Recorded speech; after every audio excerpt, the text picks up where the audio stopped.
Welcome to Series 2 of the DM Moving podcast, where we share with you how we're enabling people to get moving. I'm Eve, Strategic Director at Greater Sport, leading, supporting and connecting DM Moving, Greater Manchester's movement for movement. Supported by investment from Sport England, Greater Manchester partners have been taking a whole system place-based approach to embed physical activity into everything, for happier, healthier, more connected communities and active lives for all. In each episode, we share stories of what this looks like in action in each of the 10 boroughs of Greater Manchester. I'm back in Manchester Central Library for today's episode. I'm speaking to Sarah Shard from Rochdale. Nicole is joining us again as one of my colleagues at Greater Sport, supporting the whole GM local pilot network. Rochdale is estimated to be home to over 218,000 people. The borough is split into 4 townships: Rochdale, Hayward, Middleton and Pennines, which includes Littleborough. The latest Active Lives results, published by Sport England, show that 64% of adults in Rochdale are now active for at least 30 minutes a week. Inactivity levels rise, however, for lower socioeconomic groups, people with disabilities or long-term health conditions, and depending on age. We'll hear today how Sarah is working with local people and partners to co-design solutions to inactivity. I kick off by asking Sarah where her love of movement comes from and what gets her moving. Yeah, so I think going back to the days when I was at school, might be showing my age a little bit. There was no internet, my parents didn't drive, so I was limited to what I could do in PE, and then went always playing football with the boys. At lunchtime, that was my way of staying active when I was young, and then left school still not knowing what I could do. The only jobs were usually gym teachers and things like that. I started playing football at 18, went travelling, and then decided to do a sports development degree. And then after that, that's where I started to get involved in the role that I'm doing now. I started playing hockey a few years ago as well. I do running, swimming, cycling as well, and I've done a few triathlons and a few half marathons as well. So Stop there! Whoa! What do you get out of it then? I think it's different things. I like walking with my dogs. That's sort of my way of getting out in the fresh air. The hockey's my team sport, the social side of it, and the sense of achievement with your new friends that you've made. And then I also like sort of the individual where I sort of set myself goals, but I do feel more active. My joints are moving, I sleep better, and I feel like I'm in a better mood as well when I exercise. Excellent. Have you been moving this morning then? Yeah, I actually cycled here as well, and I've walked my dog this morning. Okay. Come on, Nicole. I know that you're active as well, so you're, what do you get up to? Yeah, but it pales in comparison to that. I really should have gone first. So I've got, my story, I suppose, is fairly similar to yours, Sarah, where I kind of grew up.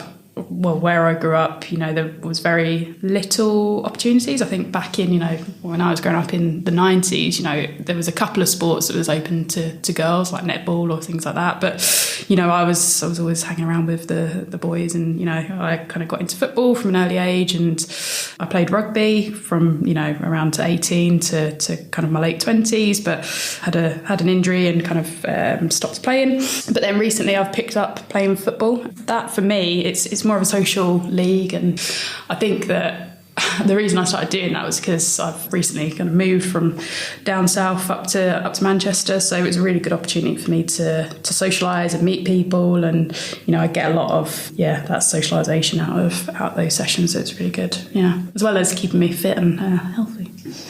So many benefits. They just keep flowing. So a bit about your work now then, your role, the local pilot in Rochdale, and what you're doing. Yeah, so I've worked in Rochdale for Your Trust, which is formerly Link for Life, for 12 years now, and I've been working with people sort of in disadvantaged areas as well, and sort of going away from sort of the gym membership, so focusing on people that are inactive and really sort of supporting people to move in more. So The last 12 months I've joined the local pilot team, and that's more about getting people moving in general away from like physical activity and sort of traditional sports. Like how can we just help people to move more in general? So yeah, things seem to be going well in Rochdale. We're focusing on children and young people outside of the school setting. Also, how we can encourage physical activity for people that aren't in work or who are at risk of losing their jobs as well. And people who are aged 40 to 60 who are at risk of developing long-term health conditions. And we've also been doing quite a lot of work in our inclusion as well.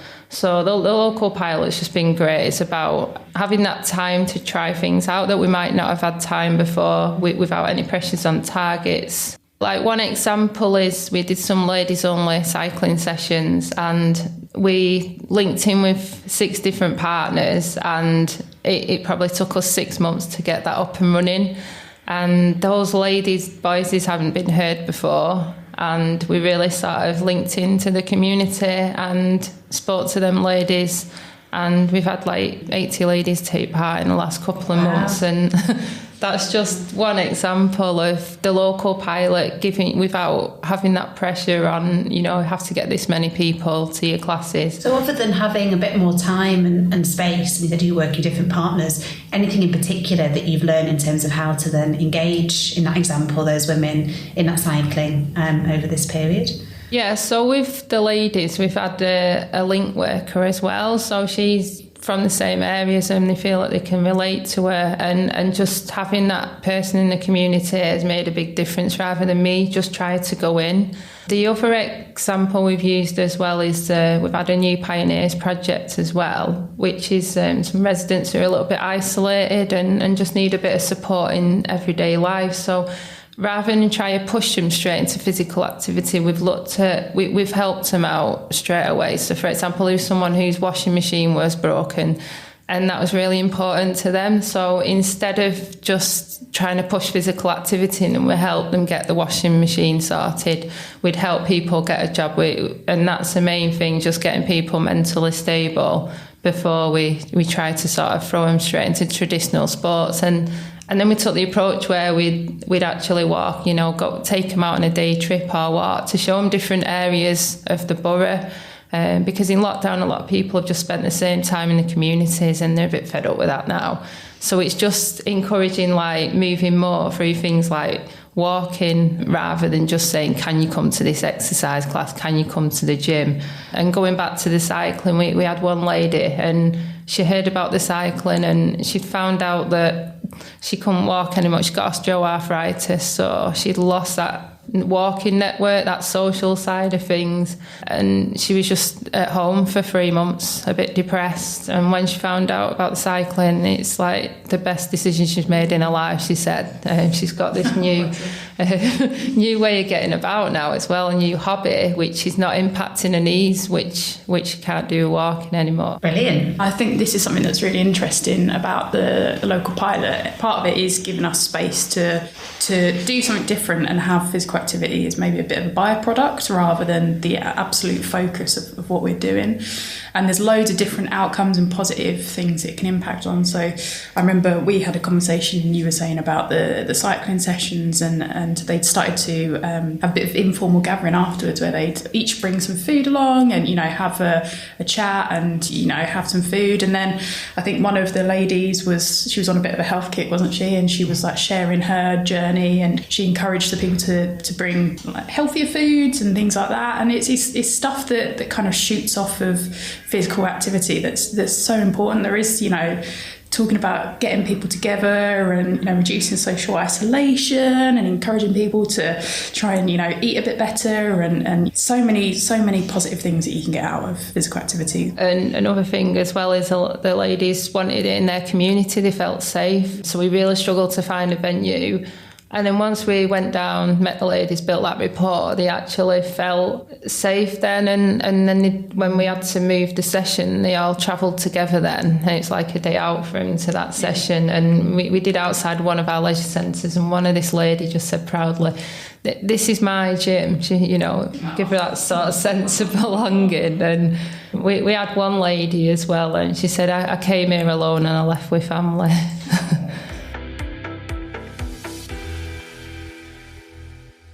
So go on, that all sounds warm and fuzzy and wonderful, life-changing. Where's it been hard? Yeah, I think the main thing's obviously COVID. We've been trying to get things back up and running. We've been trying to set up our work at local park, Stonyfield Park, where we're having a new path installed, a new playground service, some picnic benches, some gates, some plum trees and a wild meadow. That's part of the local pilot. We've had that time to try to get things up and going, and there have been delays with COVID, and then after COVID, the contractors and the resources have had a bit of a backlog.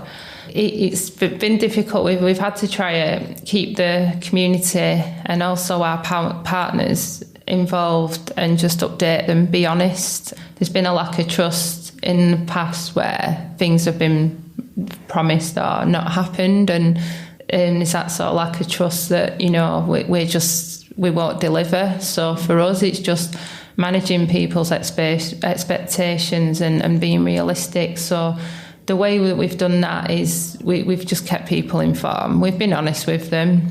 We just told them to keep our trust in them. We've just sent a local newsletter out as well, which has gone to 6,000 residents, updating them. And we're also trying to get a sign and notice board installed. We've funded that as well, so that'll have local updates for people. And we've linked in with the councillors, so the trust and the rapport and just being honest has been key for that. The important part about Stonyfield Park and that investment is that the feedback that you got from residents was that the park was essentially a bog for nine months of the year because there was no drainage there.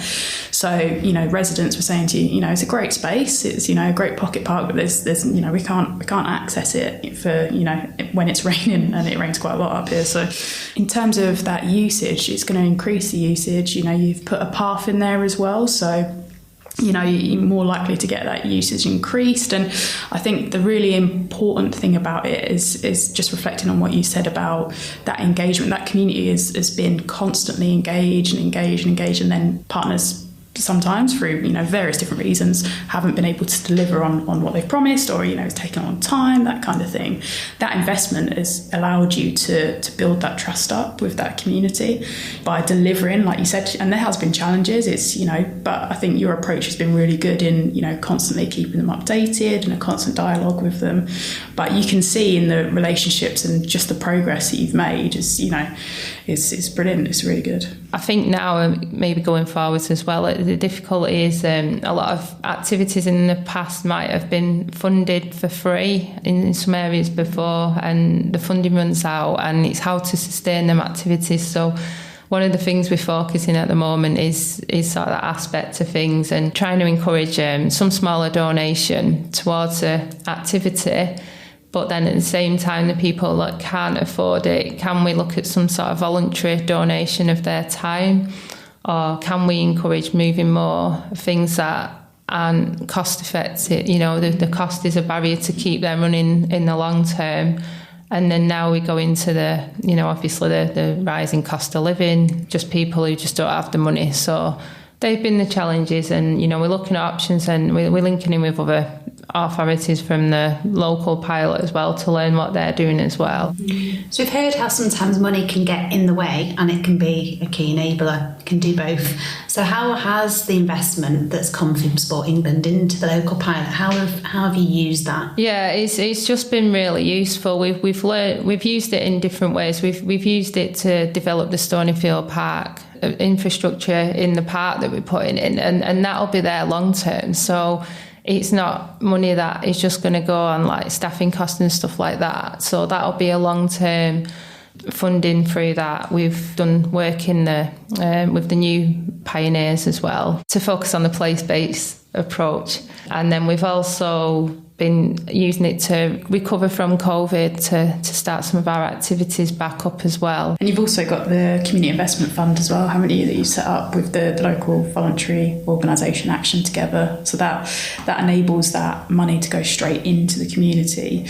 The community are coming forward, aren't they? And they're speaking to you about activities that they'd like to see in their area. And then, they can apply for this fund, and you're kind of supporting them as they go along to make sure that the sessions are accessible and sustainable and things like that. Yeah, another area as well is we focus on our inclusion as well. So we want everyone to feel inclusive. Yeah. We've set up some multi-sport sessions, some chair yoga as well. And then now we're looking at a new session with adaptable bikes as well. So we want our activities to be inclusion friendly, so that could be setting up specific sessions or linking people into them. Another part of the project as well is the fact that we've sort of got some grant funding as well. So we've not specifically relied on the Sport England funding. We've got a lot of township funding. We've linked in with Public Health, even Cycling UK and Transport for Greater Manchester. So a lot of our projects are sort of match funded by different organisations, so that the money has managed to sort of oversee things for a long time. Great. So there's changes to the physical environment, so it's more accessible, whatever the weather, which is key for all of us. There's that partnership working, and really, both co-investment then for multiple partners and working together to make activities and resources far more inclusive and take it to where people are. And then there's some great points there around obviously access to some of the things that enable us to be active. So be that adapted cycles, for example, thinking more inclusively. So trust has been a big feature in a lot of what you've said there, with a real focus on how to involve the local community and build up trust, their trust in you effectively, and in the council and in those partners.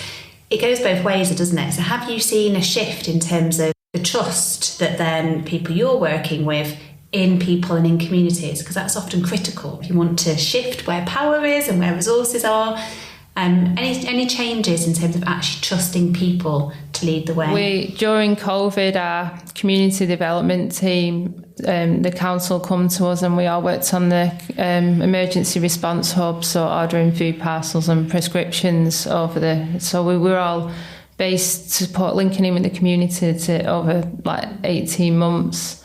That's been key. We've built our partnerships up, and I think us changing our name to Your Trust has given both partners and community that trust in us.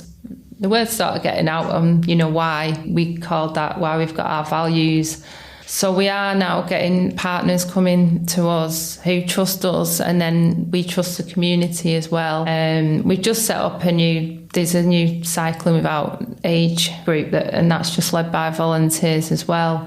So I feel like before, we just sort of got on with things and stuff, but now partners are linking in with us as well. Yeah, I was just thinking about the new Pioneers sessions that you've had, and I know we've had a couple of conversations, and I think there's a bit of a struggle sometimes, isn't there, with our wider system that we work with. They still feel that pressure of getting people into sessions and bums on seats and that kind of thing. And I know that you've been really good at kind of pushing back and saying to them, no, there's no pressure here. It's absolutely fine. Look, speak to the residents, speak to the people. What is it that they want? Let's be led by them. Let's go where, let their energy kind of take us. And, I think that's been really key to trust in them. And, when they're talking to you, listening as well, rather than, just kind of glossing over it or whatever. You've really taken their feedback on board and tweaked the sessions. And, I just think you've done a really good job there. So the Rochdale Pioneers. So I know Rochdale Pioneers is, leading the way in terms of cooperatives and cooperation, and have, critical, made a massive difference. When you're talking about the Pioneers in Rochdale, can you talk us a little bit about what do you mean? Who are they? What role do they play? Yeah, so part of the local pilot was to link in with the council and the workforce and the work, health and skills team. So we've had Emma on our team as well. Shout out to Emma, yeah. She'll be fuming if she doesn't get a name drop on this. Did you hear that, Emma? Shout out. Yeah, so Emma's done an amazing job, and she's sort of linked in with workforce just in general, and trying to get physical activity on work agendas and things like that.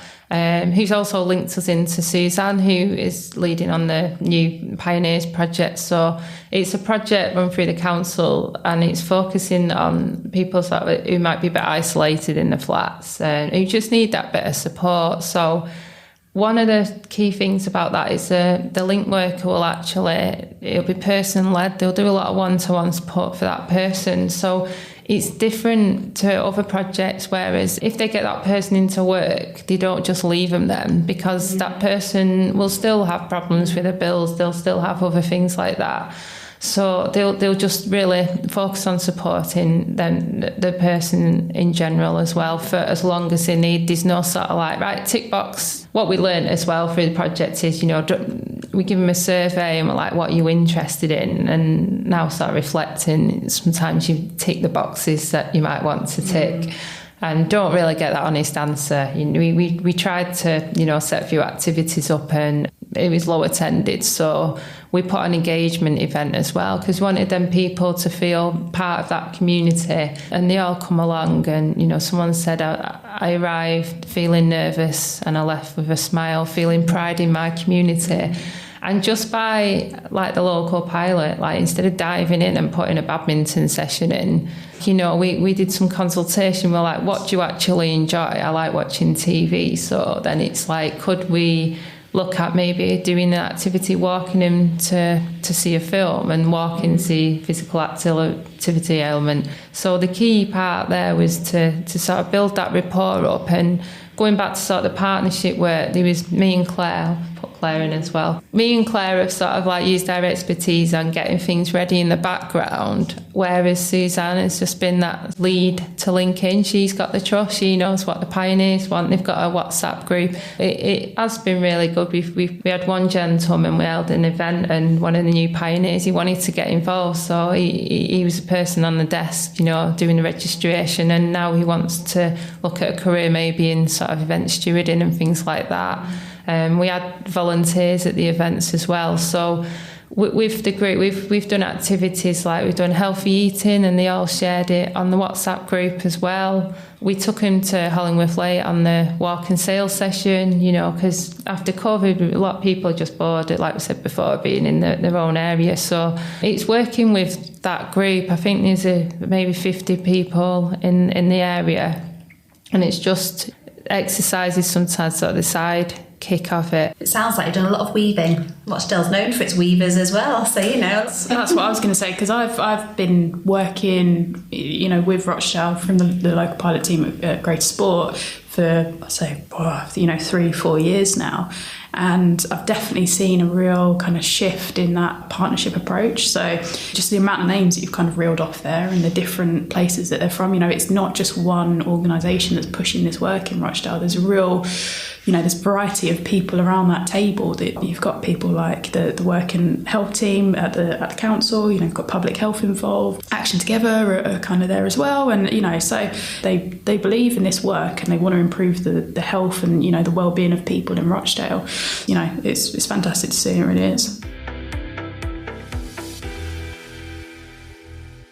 And it's that strategic leadership as well, isn't it? And I think I've really seen a shift in that as well. And, loads of those people there that have created that space for us to work in this way, because, it's you do need time, don't you? You've reflected on it. It does take time to build those relationships and make sure that your approach is right. So, yeah, well done to them. Yeah, and I think it is having that trust from both ways. We've got the trust from the community and the trust from the top. So we trusted that we'll get on with it, and we sort of left to it in a way without saying, why has nothing happened. And the linking with the councillors has been huge as well.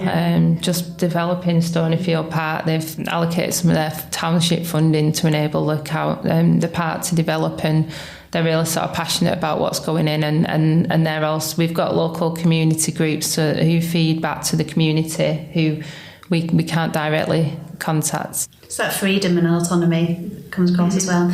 Anything else, I suppose, around the conditions within the place and within the system that you think have been a particular enabler? I think it's just adapting to each individual and community. Like, you know, we've developed Stonyfield Park in one area, we've got park walks in another area, like bench to bench sessions, all of our other activities as well.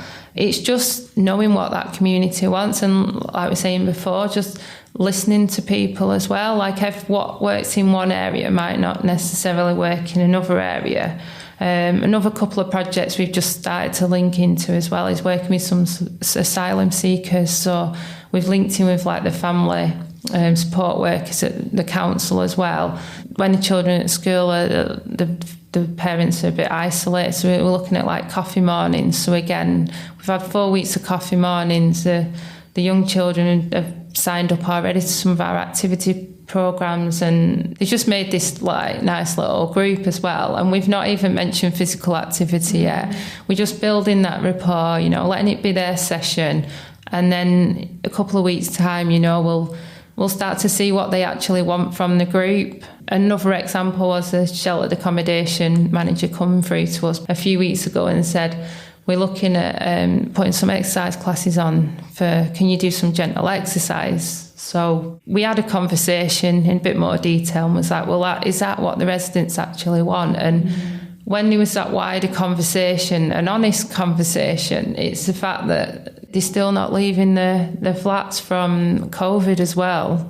So it's like, can we look at taking on a trip shopping, you know, to get them feeling confident back out in the community. So instead of just putting an exercise class on that might not be sustainable, let's go right back to basics.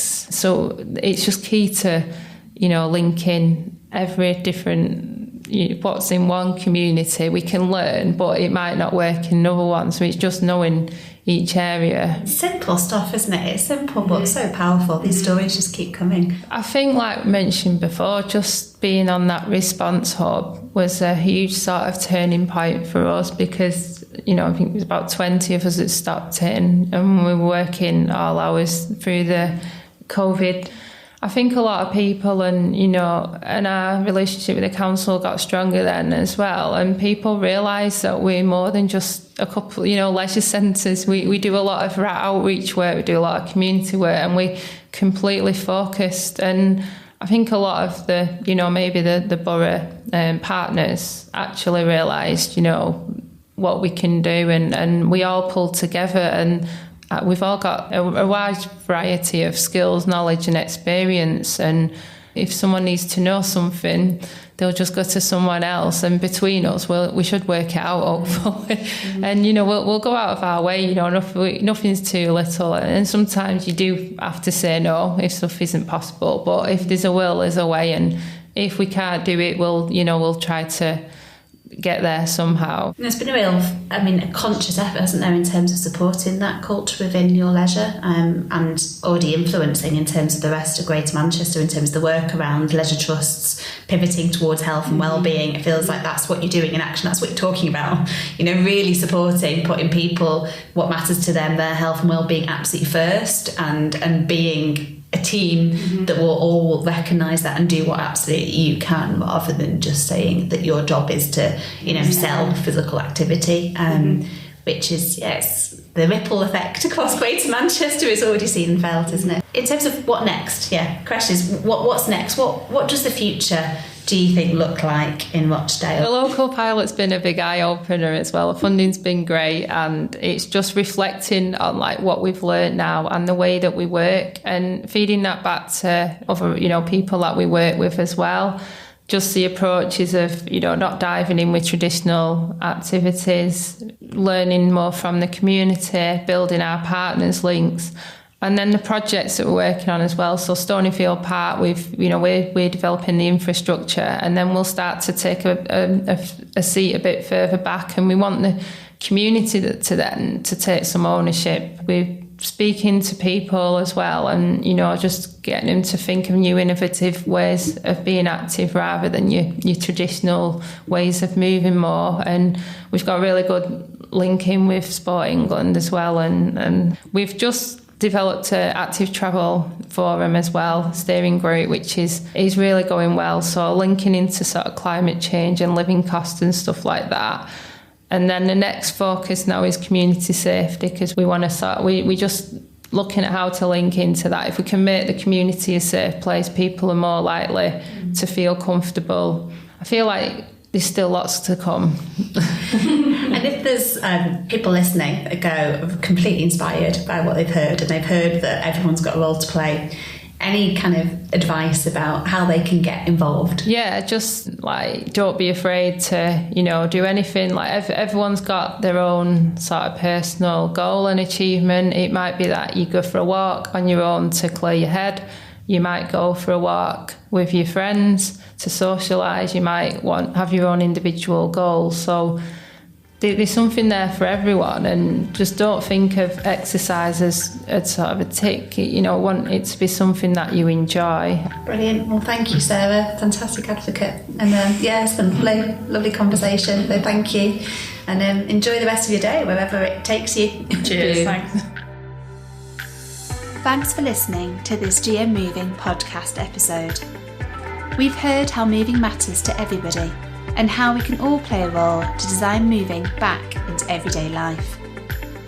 Now, we'd love to hear how you keep moving and the ways you are supporting others to live an active life. You can contact us on our socials. We're on Facebook and Twitter. Just search Greater Sport, and don't forget the hashtag #DMMovingInAction. Please do share this episode with people and organisations who will find it useful.